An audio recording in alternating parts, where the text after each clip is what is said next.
Welcome to Mission Evolution Radio Show with Gwilda Wiyaka, bringing together today's leading experts to uncover ever-deepening spiritual truths and the latest scientific developments in support of the evolution of humankind. For more information on Mission Evolution Radio with Gwilda Wiyaka, visit www.missionevolution.org. And now, here's the host of Mission Evolution, Miss Gwilda Wiyaka. What are spiritual experiences? And what do they have to do with evolution? Mission Evolution Radio TV show is coming to you on the X-Zone and TV and the X-Zone Broadcast Network. We're produced by Relmar McConnell Media Company with studios and corporate offices in St. Catharines, Ontario, Canada. With us this hour to explore the mysterious realms of spiritual experiences, consciousness, and evolution is Dr. Jonathan Ellerby. Jonathan is the author of 7 Gateways of Spiritual Experience, Awakening to a Deeper Understanding of Love, Life, and God. A spiritual growth and consciousness expert, his PhD is in comparative religion, focused on Indigenous healing traditions and cross-cultural research. He has experienced countless trainings in a wide range of complementary and alternative fields of healing, integrative medicine, and spiritual growth. Jonathan has traveled to meet and study with healers and teachers from more than 40 cultures around the world. His website, jonathanellerby.com. Jonathan, thanks for joining us on Mission Evolution. Thank you so much for having me, and thank you for this amazing work that you're doing. Well, thank you. Same to you. So, Jonathan, your bio says you have a PhD in comparative religion. Where did you study? Well, I actually started my studies in South Africa because I had such an interest in the traditional healing work that still persists in South Africa, a lineage that goes back tens of thousands of years, although I finished it with the Graduate Theological Institute out of Indiana. Oh, okay. So it's a brick and mortar college. Yeah, well, it's actually modeled after the European system, which is often research-based. So I was very fortunate to have an extraordinary advisor, a man named Ewart Cousins, who was an esteemed professor of religious studies at Fordham and GTU, as well as listed at Oxford, which was the partner university in my program. So the majority of my work was research-based. So it was field work and of course, back in the day, library work. And that's where the bulk of the material and experience came from for the final dissertation. So whatever drew you in the first place to Indigenous studies? Wow, that's a great question to start off with. And you know, I want to acknowledge immediately that it's a complicated topic in today's world, because so many of the traditions and cultures that both spiritual seekers and scientists are needing to reevaluate and reacquaint with and reconnect with are traditions and cultures that have been exploited, that have been diminished, and that in some cases have even been, dealt with in violent ways. So I want to be respectful and say I have been really fortunate to have been enveloped by traditional communities. I have extended family in a community in South Dakota in the United States, and I've spent a tremendous amount of time with Indigenous communities in Southern Africa. Having said that, as someone who was born and raised in Canada in a I guess what I would call generically a white Jewish humanistic home, there's little I could say on behalf of Indigenous people. I certainly would never speak for them. So that's an important preamble probably to a lot of things that may come up in this call. But I can briefly take one more step and say that what I found as a teenager, to be succinct, is that Indigenous communities were some of the only communities that I felt were not just welcoming to the kinds of spiritual experiences that I was having, but also felt sophisticated and really like a kind of home for me. And I'll go on and say that one of the motivations behind the book is that I find that too many people in what we might call the modern Western world have no idea what to do with their spiritual experiences, because even in their religious tradition, there is so much misunderstanding. There is so much social convention that runs against embracing and exploring spiritual experiences, that people are looking for homes for their spiritual lives. They're looking for answers. For me, that happened to have been in the Indigenous world, but I do believe that people today can find it in many places. So you were having spiritual experiences that kind of drove you to looking. How old were you when you first started having them, and what were they like? Yes, well, once again, I'll answer kind of backwards by saying that it's not uncommon that I'll appear in an interview or in an article as sort of an expert with an academic background. But the secret truth you've just sort of driven towards is that I came to that interest in research because these things started happening to me, I would say self-consciously around 10, the age of 10. Now, I will say for the listeners or the viewers, I think everyone's having spiritual experiences all the time. And I think that children are frequently having experiences that we as adults, or even we as researchers, would categorize as spiritual experiences. I think what was distinct for me at that age is that it's sort of the beginning of individuation. Around age 10, 11, 12, we start to question, who am I? What is my place in the world? And I felt that I was dealing with an extra factor that I didn't feel my friends or my family was dealing with. And at the time, it was a distinct perception of energy and a distinctly felt sense of presence. And in some cases, that meant something, vast and grand, like an abiding energy, what some people might call God or consciousness.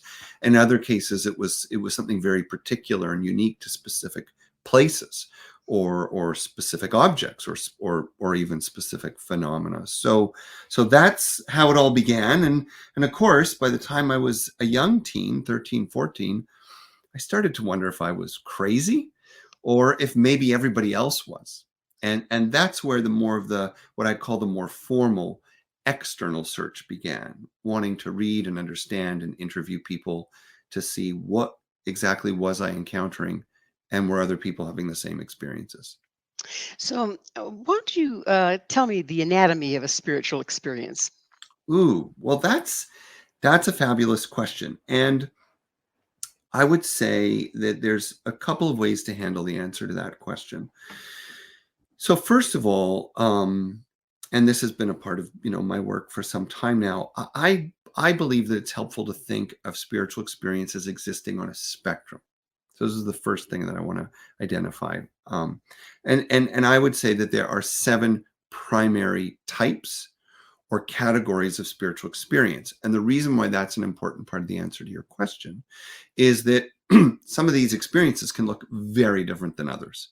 And so if you have one experience and not another, it's easy to think maybe yours is a spiritual experience, but somebody else's isn't, or the opposite. That, oh, those people are having spiritual experiences because they saw ghosts or they feel energy or they felt that there was a presence when they prayed. But I am not having spiritual experiences because I'm only experiencing these things over here. So I think understanding that there is a spectrum of types is a first important step or filter to consider. We can certainly talk about those if you want. But So, when go ahead. well, I was going to say, but interestingly, there are some other scholars that have looked at the question, how do we more narrowly define and differentiate a spiritual experience from other experiences? And the first scholar to look at this was William James, an American psychologist who became quite famous actually for a series of lectures he did in Scotland that were transcribed into the book, The Varieties of Religious Experience. And this has informed psychology and psychiatry until today. Now, Andrew Newberg, a famous neurologist who is known for his clinical and laboratory research on spiritual states, recently, by coincidence, actually came out with a book within a year of mine, one of my recent ones, and his is called The Variety of Spiritual Experiences. In short, both authors and I would agree that there are a few hallmarks, and one is there is a sense that this experience is a departure from ordinary reality. There's a distinct sense that this experience is as real or somehow more real than ordinary reality. There is typically a quality that defies the ordinary perception or senses. So maybe it's more sensorily rich, or it seems to access other senses like intuition or imagination that aren't typically a part of a daily experience. And there is often a feeling of what they call ineffability. In other words, some aspect of the experience just defies explanation, even though it feels more real than anything else, as concrete and practical as anything else. It somehow connects us with something beyond even the mind. And that's really maybe the last hallmark, is it's typically an experience that feels like it's coming as much from the outside in as it is from the inside out. It distinctly feels spontaneous and like almost like what you might call grace, uh, not a product of the mind or something that we have thought of or created.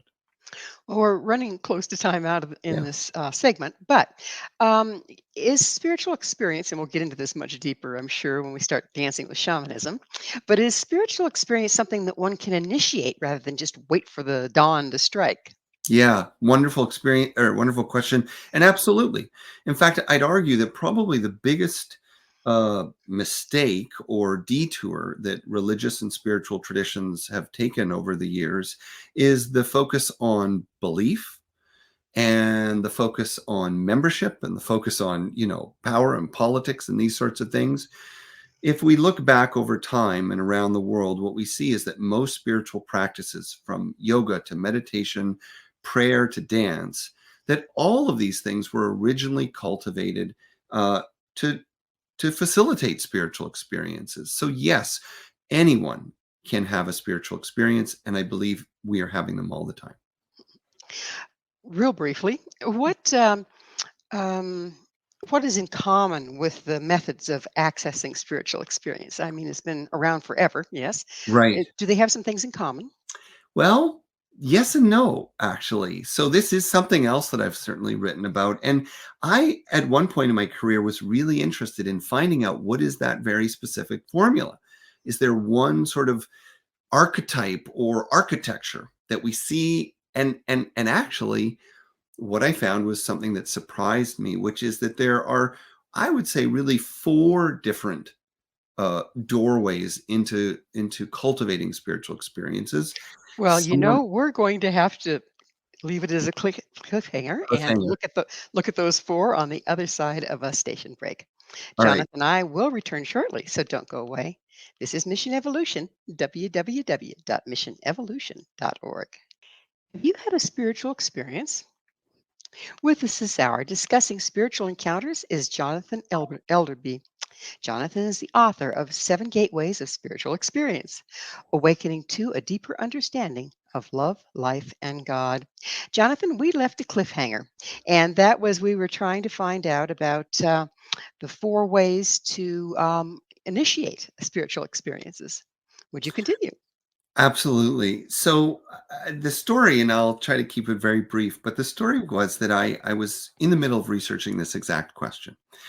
And at the time, I had this feeling or hypothesis that there would be certain universal mechanisms, and that maybe if I sat long enough with enough practices and compared qigong with tai chi and yoga and meditation and reciting mantras and chanting and so on, that at some point I would be able to reveal qualitatively that there is a simple architecture to it.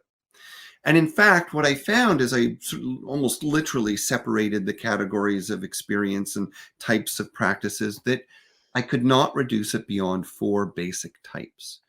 So what we find is that there are types that are very mind oriented. And so they involve a kind of hyper focus of the mind. And that would be things like prayer, meditation, or sacred study. And for people who can essentially lose themselves, in mental practice, that can open to spiritual experience.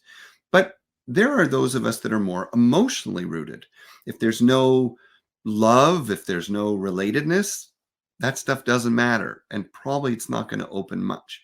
So those people need things more like devotional practices, working with a guru or a mentor, or even something like service. So there needs to be an exchange. And when that heart opening occurs, they access spiritual experiences. Of course, there's others that are more physically oriented, and they're picking things like yoga and ecstatic dance and qigong and ceremony and music. And again, these are the ways that they are able to displace the self, open the mind, connect with the heart, and that becomes their gateway. The last category I call the spiritually oriented, which seems redundant, but these are things where we're really stripping beyond the ordinary life. So those would be things like practices around death and dying, somewhat extreme, ascetic practices like extremes of fasting from light or food or human contact. And then the most rigorous practice of all is the one that I think most people would like to say that they're engaged with, but it's certainly the hardest. That's the life practice. And that's where we make every single moment, without exception, the cultivating of relationship with something greater.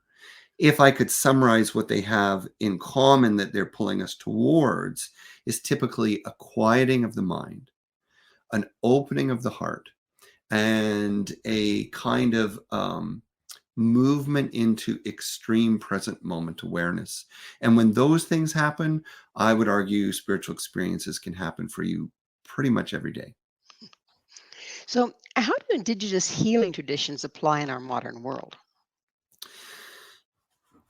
What I found in my own experience, and in not only experiencing traditional healing methods and working with teachers and observing their work, is I find that they not only do they have the capacity, like any healing tradition, like Chinese medicine or Ayurveda or Western medicine, not only do they have the capacity to address healing needs and provide therapeutic interventions, but I think what's most significant is that their mindset and methodology stand for something that Western medicine has lost.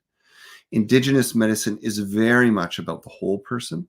It is not what we call allopathic, which means symptom focused. It's typically looking at the root cause of things, and it always integrates the whole person, which means that even if it's something as simple as a headache or a digestive issue, it would never be as simple as, here's the plant we prescribed for this, right? It's never that transactional or reductionistic.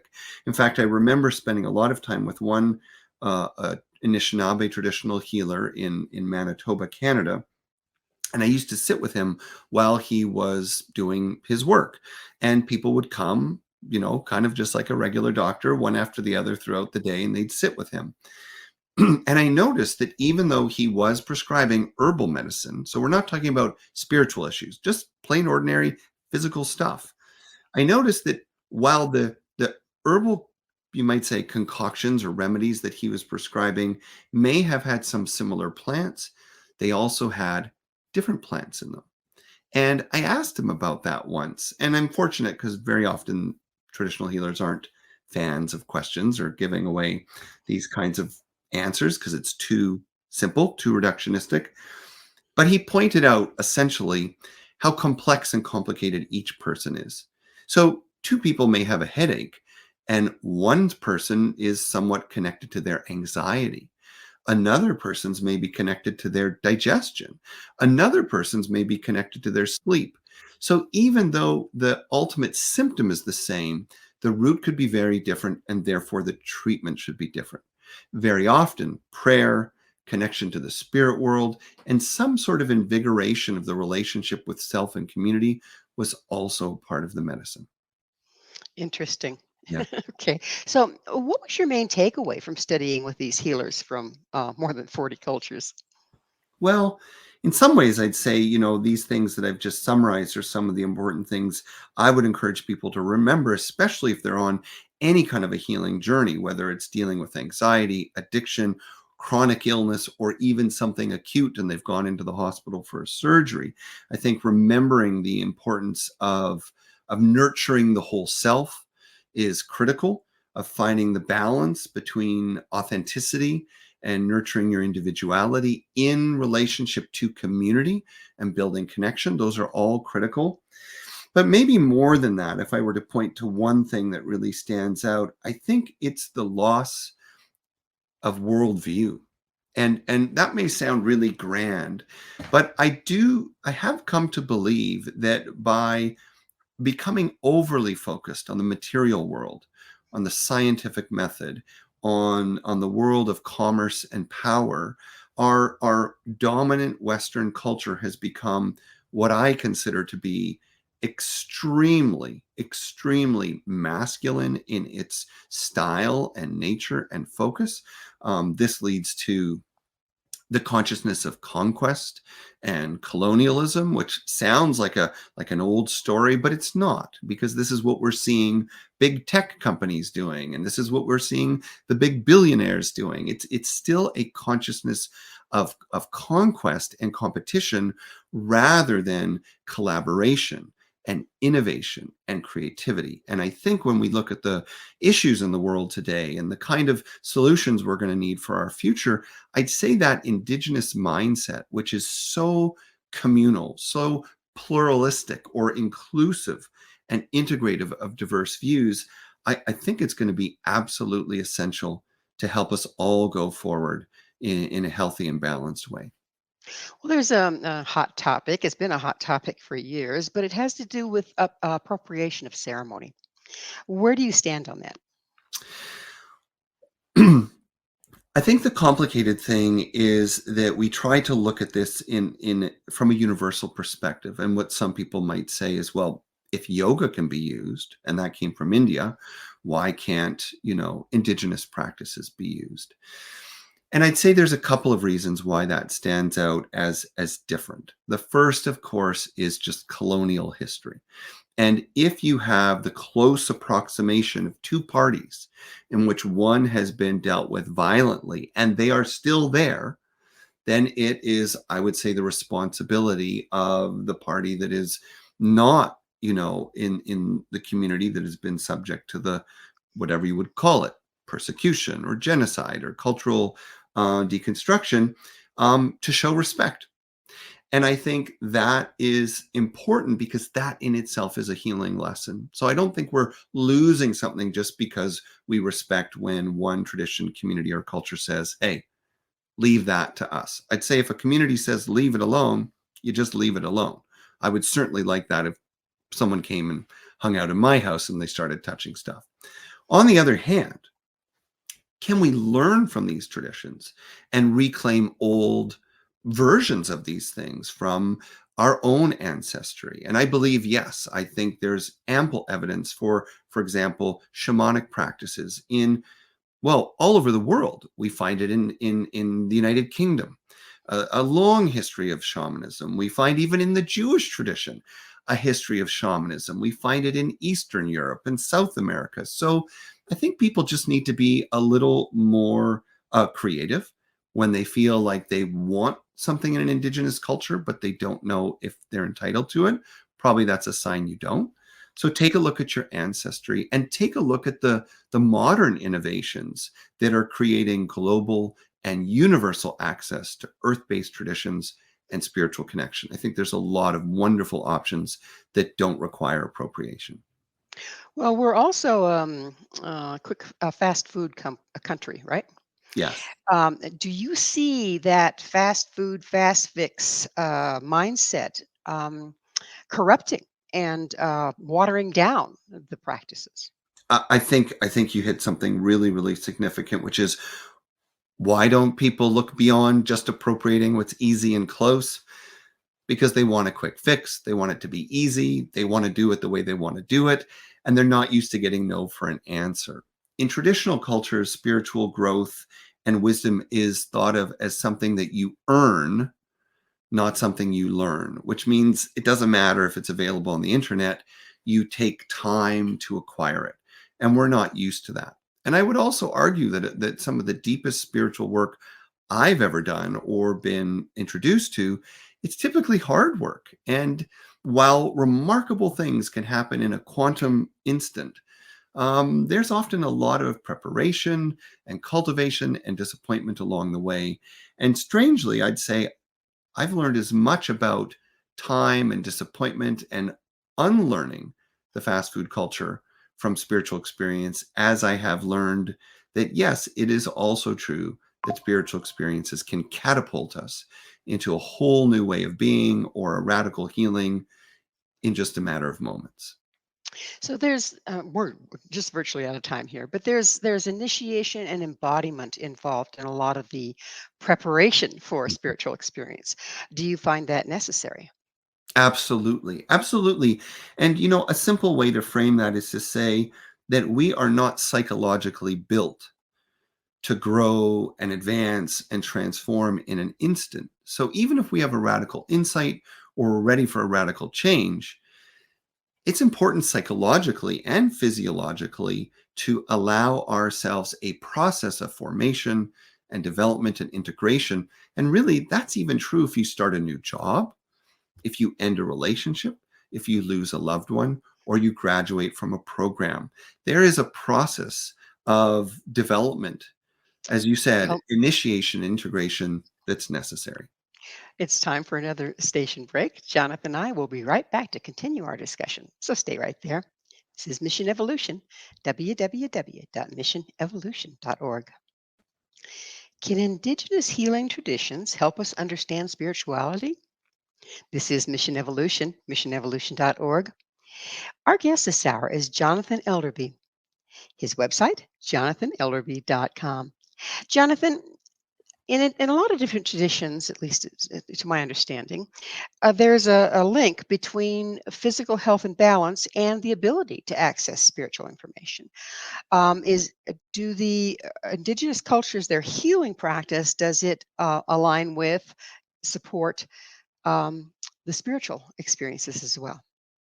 Yeah, absolutely. And, again, in case people are just joining, I don't pretend to represent Indigenous traditions in any way. I can only speak to my experience over the last 35 years.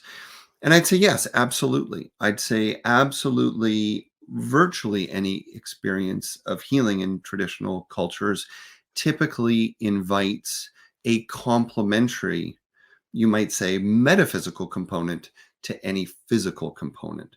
So that would be to explore the meaning behind an illness or the timing of an illness, or to seek or ask for help from the spiritual world in dealing with virtually any kind of illness, and even to cultivate a relationship to the spiritual dimensions of the medicine you're receiving, even if it's chemotherapy.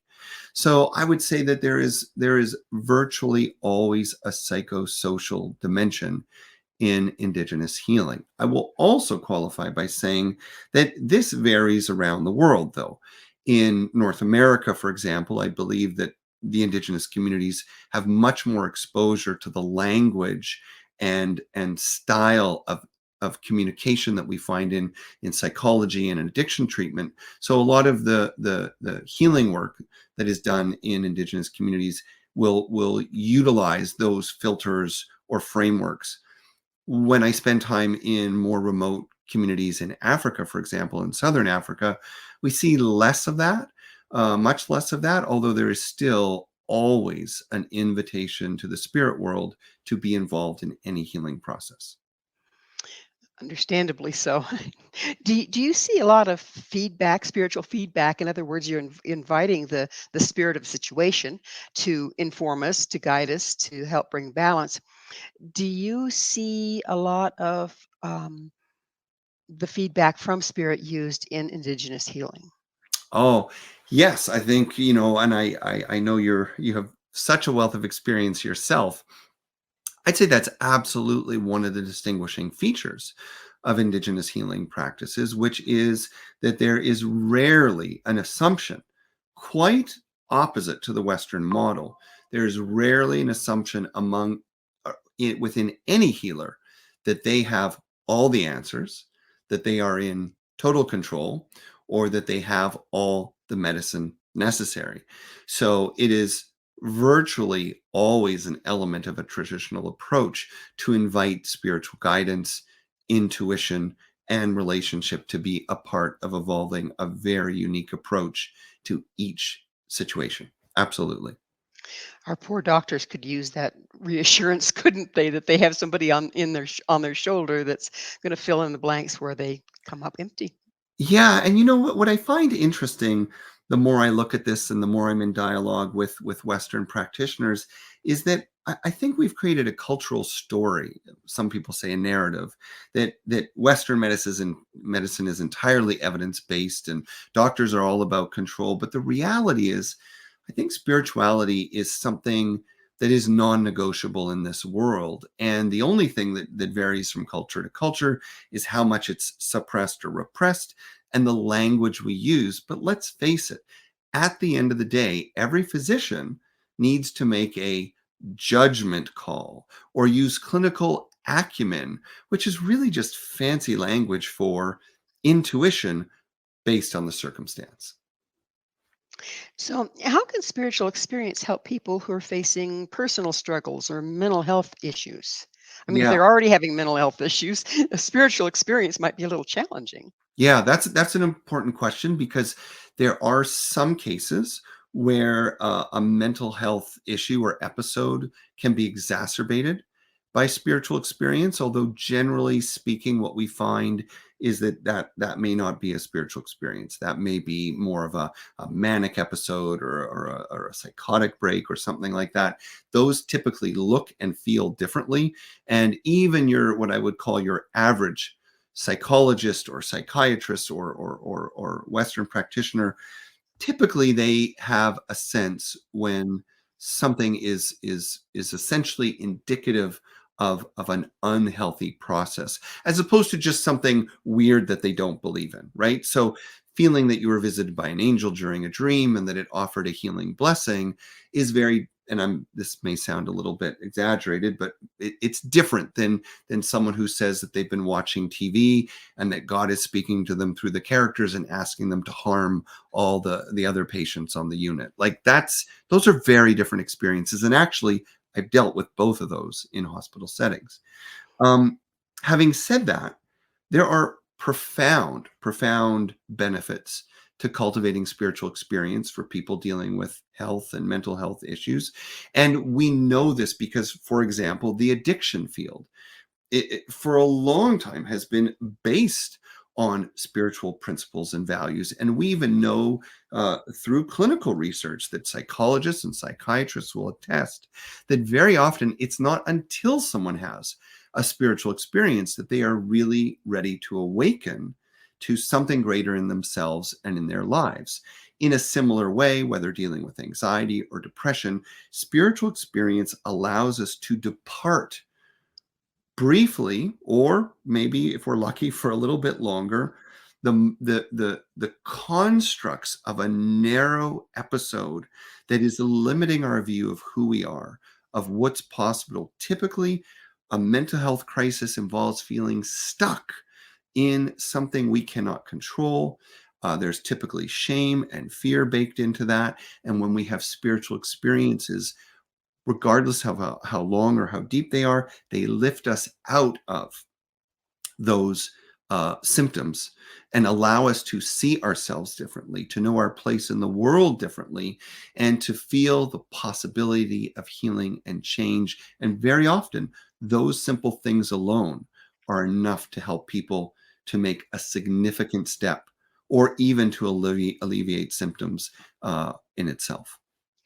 We're living in some pretty interesting times, and there's crises all around us. I mean, we can say, yeah, it's always been that way in history, but right now it's pretty intense. Mhm. And the children that are coming on deck are going to be confronted with things that we never even dreamed of.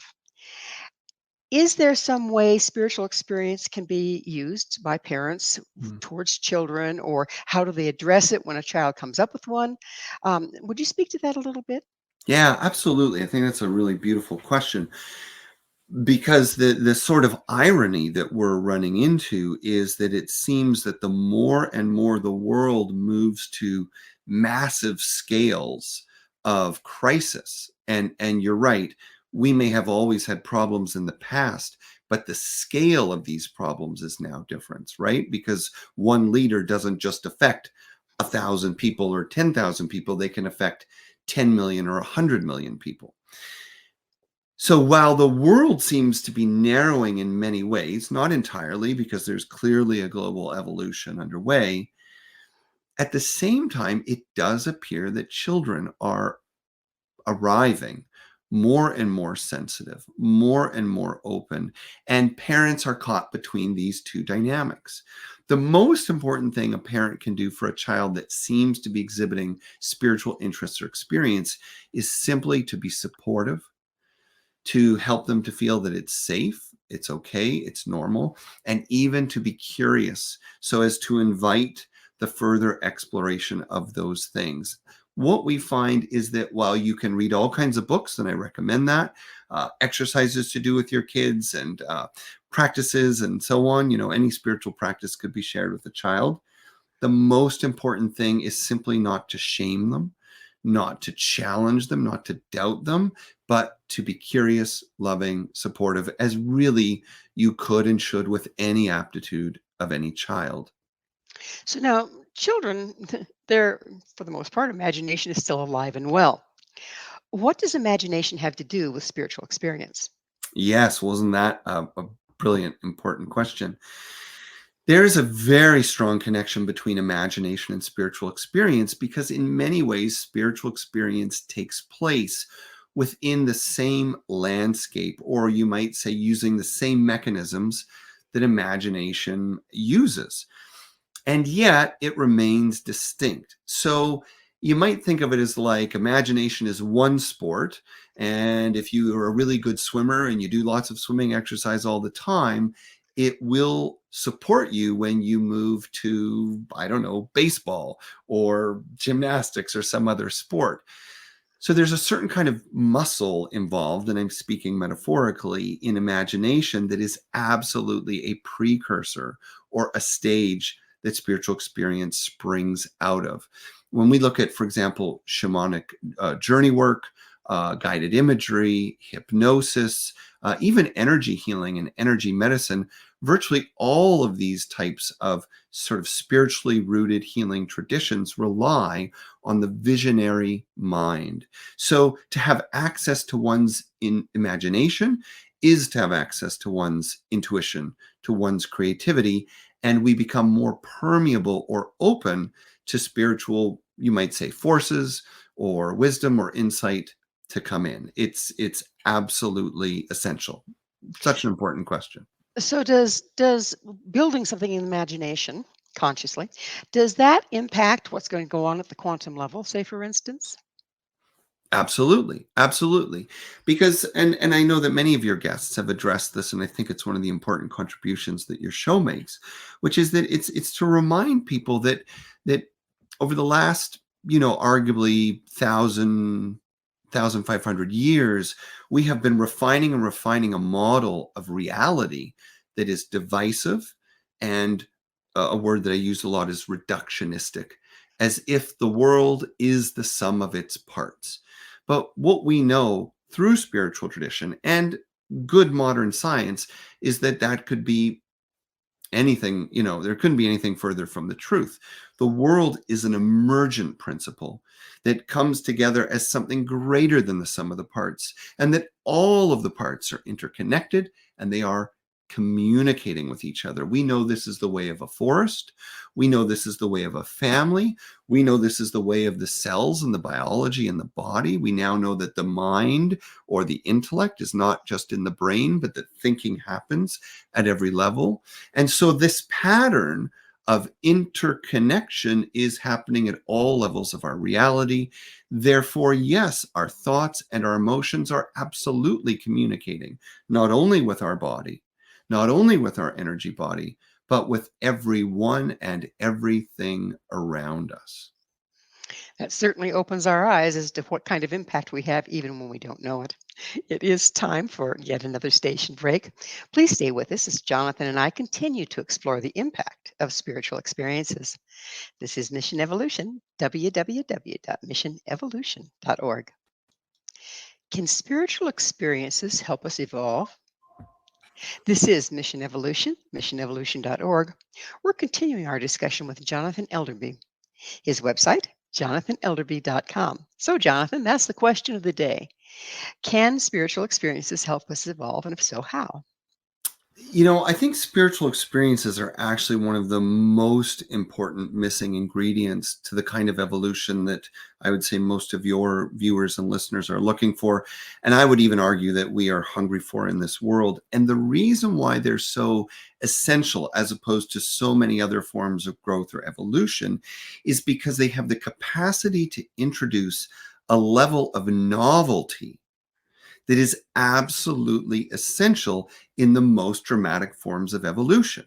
In other words, if our growth and healing as individuals, families, communities, cultures, or as humanity is simply built on the sum total of lessons from the past, then we're going to find it difficult to make much progress because we're using a mindset that's not working to evaluate mindsets that haven't worked and things that have failed in the past in order to somehow co-create a future that we've never even seen.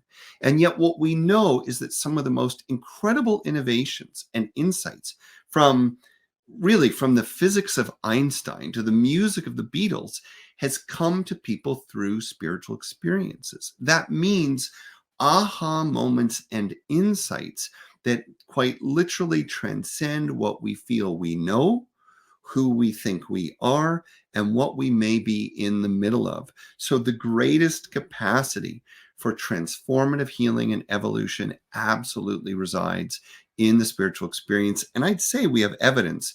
This is what's been going on for 60,000 years of human culture. It's interesting. I think to support what you just said, there's a thing called cultural base. Okay, if you study sociology, and what it is different cultures that aren't even necessarily in communication with each other will develop the same thing at the same time. So Yeah. when Ford developed the vehicle here, it was also being developed elsewhere. And it's not like there was a space race to do it, it just happened, kind of like the 100th monkey theory. So how does that relate to spiritual experiences and the ahas we're talking about? Another such a brilliant question, because what you're pointing us towards is challenging some of our assumptions of reality. For a lot of people that are looking at spiritual experience, whether they like it or not, their cultural orientation is psychological, it's mechanistic, and the idea is that somehow, even though yes, they're important and meaningful, it's all coming from us. We are psychologically creating the spiritual experience. But what you're pointing us towards is a very different possibility.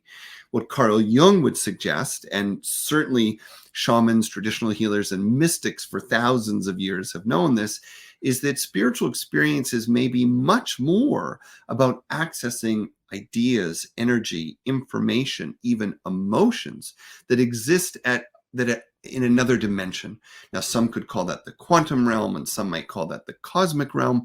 And I don't really care what you call it, but what I certainly feel strongly about, that I think you're pointing towards, is that we are drawing from a reservoir that is not only within the human experience, but beyond it.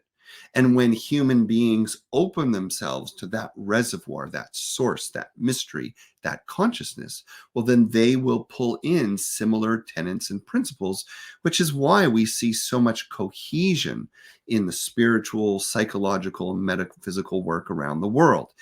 It may be coming through different filters, different people, different times, and different cultures, but there are certain superstructures to our universe and our consciousness that will persist again and again in any discipline and in any life.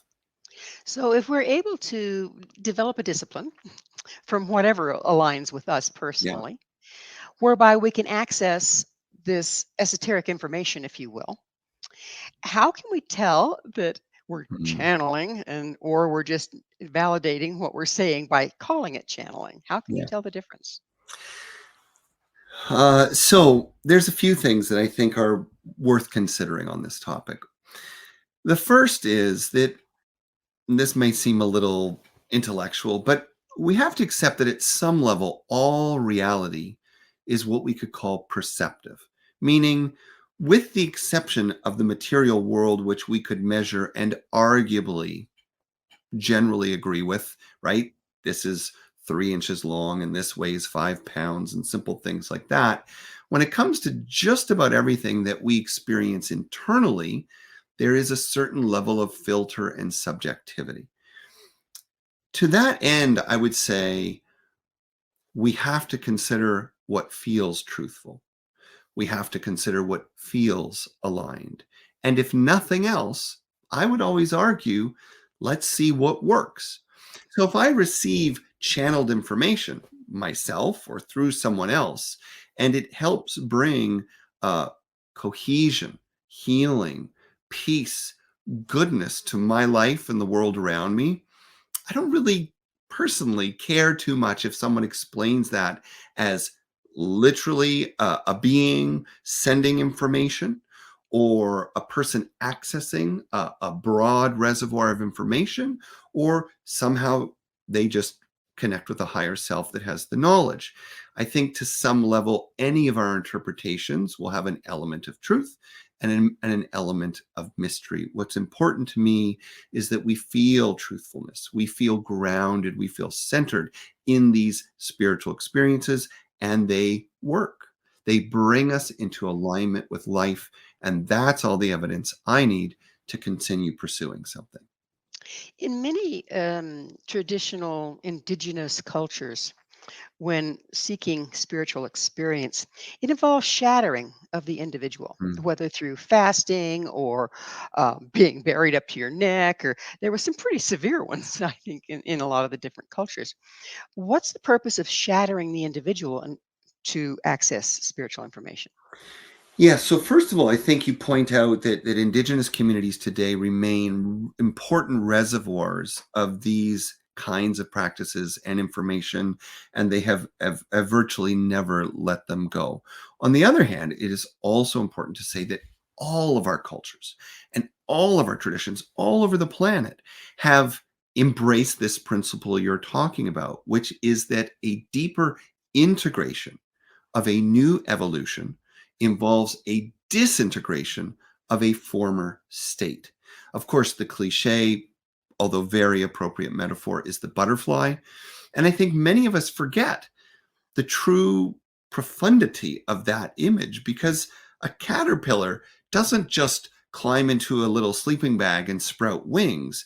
It dissolves completely. There is virtually nothing left of its former state, and yet all the same matter, then enriched, becomes something new. In the same way, we see around the world and throughout time the significance of ego death, identity death, and the experience of releasing a mindset or worldview in order to embrace and integrate a new one. As long as we cling to what we think we know or who we think we are, there will never be room for what we are capable of and what we have not yet become.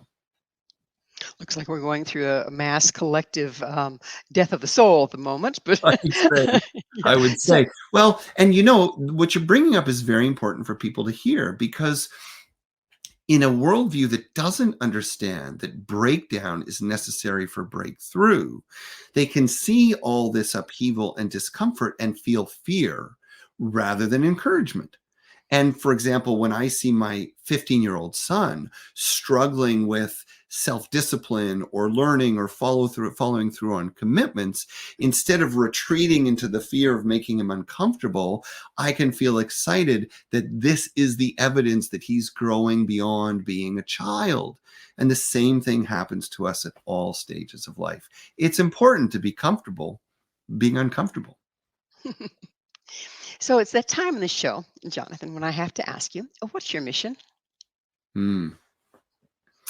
Well, I don't want to steal or appropriate, but I think you and I might have the same mission. My mission is to to do everything I can in my lifetime to facilitate, support, and accelerate the evolution of consciousness. So all the work I've done throughout my life has been about transformation. And regardless of the mechanism or the community or the mode, I would say mindset, worldview, or what we could broadly call consciousness is at the heart of it all. Very, very nice mission there. So, how has the study of spiritual experiences impacted your life, and how do you see it impacting us as a whole? It's interesting. I was thinking about this just today, and I want to be vulnerable and quite honest about this. I have had some moments as an adult where I've wondered, did these spiritual experiences, and you may know I've written about some pretty dramatic things that have happened to me. Like, do they really help me when I'm struggling with my children or frustrated in my marriage or something's not going well in my job? And what I'm reminded is that I don't believe that spiritual experience and evolution means that everything's always going to be perfect for us.